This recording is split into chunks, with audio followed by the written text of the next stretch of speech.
Hello friend, स्वागत है dream job अड्डा एजुकेशनल यूट्यूब चैनल पे। उत्तर प्रदेश पुलिस के द्वारा एक और नोटिफिकेशन आ चुका है। इस समय ऐसा लगता है कि उत्तर प्रदेश पुलिस विभाग आपके लिए बहुत ही ज़्यादा सेंसिटिव हो चुका है। कुछ समय पहले ही 60,000 कांस्टेबल के पद आए थे। फिर उसके बाद देखिए आज किसका आ गया, कंप्यूटर ऑपरेटर का। एक दिन पहले आपका गोपनीय विभाग का भी आ चुका है नोटिफिकेशन, उसमें भी लगभग 1,000 पद थे। तो देखिए ये आपका कंप्यूटर ऑपरेटर ग्रेड ए के बच्चे जो भी इसका इंतज़ार कर रहे हैं उनके लिए ये खुशखबरी है। तो आज ही नोटिफिकेशन आया हुआ है और इसमें टोटल जो पोस्ट है 930 पोस्टें हैं। टोटल पोस्टें जो हैं आपकी वो 930 पोस्टें हैं। और देखिए यहाँ पास अलग अलग वर्ग के लिए है।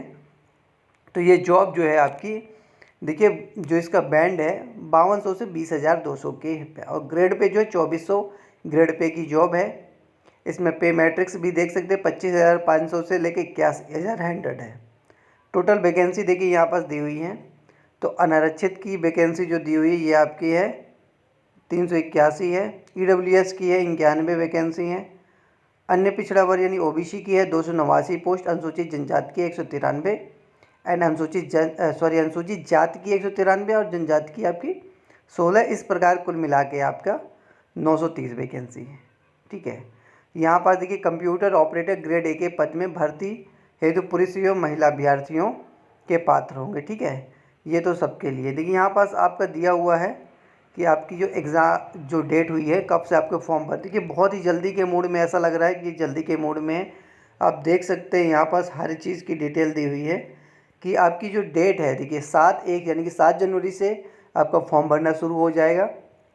28/1/2024 तक फॉर्म भरे जाएंगे और 30/1/2024 तक आपका संशोधन कर सकते हैं। तो देखिए फॉर्म भरने के लिए भी इसने ज़्यादा दिन नहीं दिया हुआ है। तो आप इस बात को समझ लीजिएगा, अपने दिमाग में रख लीजिएगा, एग्ज़ाम कराने के भी मूड में होगा। कांस्टेबल का लगभग आपको लगता है कि 15 फरवरी या फिर 20 फरवरी के अंदर करा लेगा। उसके बाद गोपनीय विभाग का और उसके जस्ट बाद आपका कंप्यूटर ऑपरेटर का एग्ज़ाम कराए जाने के चांस है। तो देखिए इसके बारे में कुछ और पॉइंट्स देख लेते हैं। तो जैसे कि यहाँ पास आपका देखिए आवेदन शुल्क आपका 400 रुपये दिया हुआ है। 400 रुपये आपका आवेदन शुल्क है।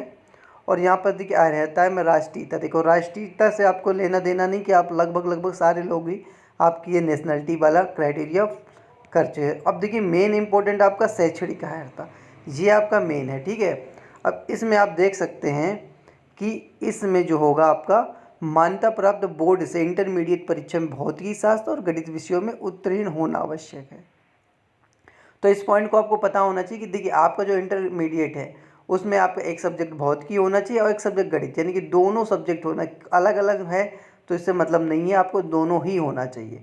इसके साथ साथ ही देखिए यहाँ पास और भी डिटेल दी हुई हैं कि भारत सरकार से के electronics activated in computer and communication है। ठीक है, विभाग से कंप्यूटर ओ लेवल, देखिए आपका ओ लेवल होना चाहिए या फिर सरकार और उसके समकक्ष मान्यता प्राप्त कोई अन्य परीक्षा उत्तीर्ण होना आवश्यक है, यानी कि इसके समकक्ष कुछ हो। अब समकक्ष में कौन कौन से सब्जेक्ट आ रहे हैं इसके लिए मैं अलग से वीडियो बना के बता दूंगा, क्योंकि इसमें बहुत सारे कम से कम 25 से 26 ऐसे हैं जो डिग्रियां हैं वो इसके समकक्ष में आ रहे हैं। उसके लिए मैं अलग से आपको बना दूंगा। ठीक है, या फिर देखिए थर्ड पॉइंट है, या फिर प्राविधिक शिक्षा परिषद उत्तर प्रदेश से कंप्यूटर अभियंत्रण सूचना प्रौद्योगिकी या फिर इलेक्ट्रॉनिक्स अभियंत्रण में डिप्लोमा, देखिए डिप्लोमा हो, ये आपका डिप्लोमा किस चीज़ में, इलेक्ट्रॉनिक्स में हो या फिर आपका सूचना प्रौद्योगिकी में डिप्लोमा हो। देखिए यहाँ पर सब गंतव्य हो गया इलेक्ट्रॉनिक्स में या फिर कंप्यूटर अभियंत्रण में, यानी कि डिप्लोमा आप कंप्यूटर साइंस में हो या फिर सूचना प्रौद्योगिकी में हो या फिर इलेक्ट्रॉनिक्स अभियंता या फिर सरकार इसके समकक्ष। देखिए इसके समकक्ष वाले भी हम देख लेंगे इसके आगे। ठीक है, देन आप देख सकते हैं टिप्पणी, इसमें आवेदन करते समय अभ्यर्थी को अपेक्षित शैक्षणिक अर्हता अवश्य धारित करनी चाहिए। ठीक है, उसकी अंक तालिका अथवा प्रमाण पत्र तत्समय और उसके पास उपलब्ध होना चाहिए। देखिए सिंपल सा मतलब है कि जो भी बच्चा फॉर्म भर रहा है, फॉर्म भरने की डेट तक, ठीक है, फॉर्म भरने की डेट तक उसके पास डिग्री उसके हाथ में होना, यानी कि रिजल्ट आ जाना चाहिए। ये नहीं कि वो अपेयरिंग वाला स्टूडेंट मान्य नहीं है। क्लियर यहाँ पास दिया हुआ है कि अपेयरिंग वाला मान्य नहीं है। ठीक है, क्लियर यहाँ पास आप पढ़ सकते हैं कि अपेयरिंग जो है पात्र नहीं होगा। देखिए उसके बाद जो अधिमानी अर्हता है इसके बारे में भी आप पढ़ सकते हैं। ठीक है, यहाँ पर देखिए आयु काफ़ी ज़्यादा इंपॉर्टेंट पॉइंट है। इसके बारे में देखिए आयु की जो गणना होगी आपकी 1/7/2023 से होगी। 1/7/2023 से यहाँ पास क्लियर दिया हुआ है 1/7/2023 से आपकी आयु की गणना होगी। ठीक है, अब इस देखिए 18 वर्ष मिनिमम आपकी आयु हो जानी चाहिए, 18 वर्ष। ठीक है, और 28 वर्ष मैक्सिमम जो आपकी बोल रहा है 28 वर्ष हो जाना चाहिए। ठीक है, अब देखिए यहाँ पर देखिए अब क्या है कि अलग अलग कैटेगरी का थोड़ा छूट, जैसे ओबीसी हो गया, SC ST को 5-5 वर्ष की छूट उत्तर प्रदेश में मिलती है। तो वही पॉइंट नीचे ही लिखा हुआ है। वैवाहिक स्थिति आपको नहीं देखना, आपके लिए इम्पोर्टेंट नहीं है। ठीक है, मेनली देखिए यहाँ पर भर्ती की प्रक्रिया दिया हुआ है, यहाँ पर 2011-2015 में संशोधन नियमावली के अनुसार होगी। ठीक है, अब यहाँ पर सबसे ज़्यादा इम्पोर्टेंट चीज़ यही है कि आपका परीक्षा कैसी होगी। देखिए परीक्षा में जो आपका टोटल अंक होंगे वो 200 अंकों के पेपर होने वाला है। पेपर आपका ऑब्जेक्टिव होगा, 160 प्रश्न होंगे। ठीक है, 160 प्रश्न होंगे और प्रत्येक जो होंगे 1.2 अंक का होगा। 160 प्रश्न 1.2 अंक के होने वाले हैं। और उसके साथ ही देखिए आपके 4 सब्जेक्ट, सामान्य ज्ञान हो जाएगा, मानसिक अभिरुचि, तर्क शक्ति और कंप्यूटर, यानी कि GS हो गया, कंप्यूटर हो गया, रीजनिंग और मैथ, ये चारों सब्जेक्ट से आपको 160 क्वेश्चन आएंगे। टोटल आपका 200 का हो जाएगा। ठीक है,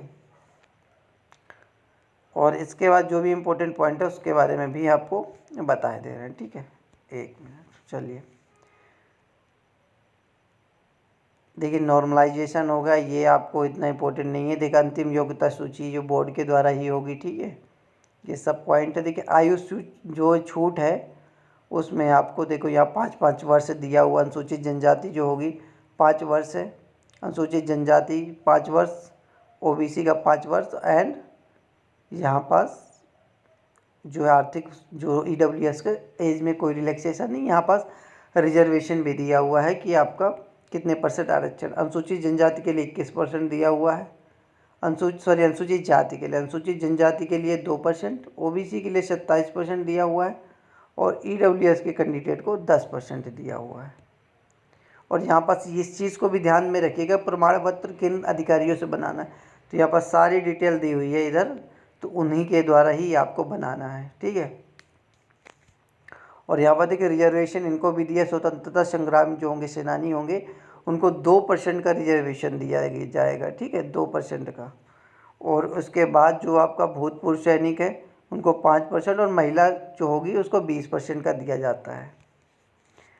देन यहाँ पास देखिए नेक्स्ट पॉइंट में हम देख ले रहे हैं, जो पॉइंट आपके लिए ज़रूरी है उसी पॉइंट पे हम डिस्कस कर रहे हैं, सारे पॉइंटों को हम नहीं ले रहे हैं। ठीक है, तो ये फ़ोटो वोटो है, ये आपका फ़ोटो का साइज़ है। जब भी आप अपलोड करेंगे 6 महीने से बाद का नहीं होना चाहिए। और ये सारे इंस्ट्रक्शन आप पढ़ लीजिए फ़ोटो खिंचवाते समय।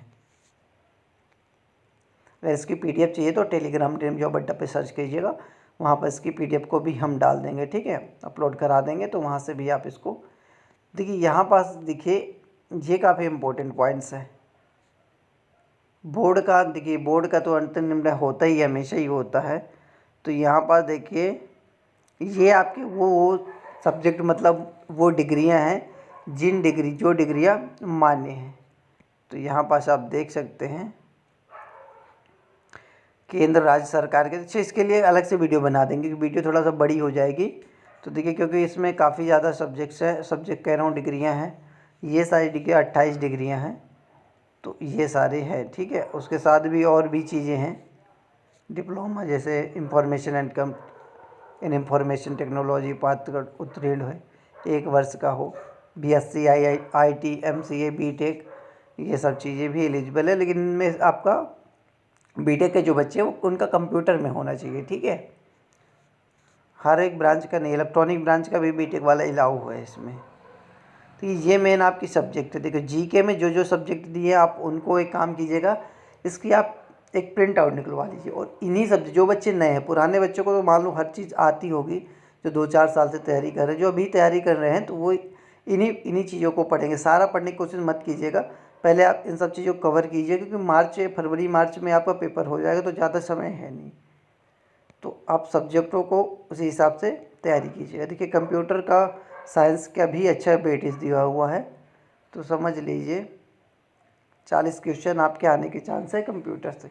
40-40 का ही ये लोग रखेंगे, 4 पोर्शन है ना, 160 क्वेश्चन है कि 40-40 का ही ये लोग पूरा प्लानिंग करके रखेंगे। तो इसको भी अब देखिए प्रपत्र जो आपका जो सर्टिफिकेट है वो किन किन से बनाना है इसके बारे में भी इधर दिया हुआ है, तो आप उसको देख लीजिएगा। ठीक है, यदि आपको वीडियो पसंद आए तो चैनल को सब्सक्राइब कीजिएगा, वीडियो को लाइक और शेयर करना मत भूलिएगा। Thank you.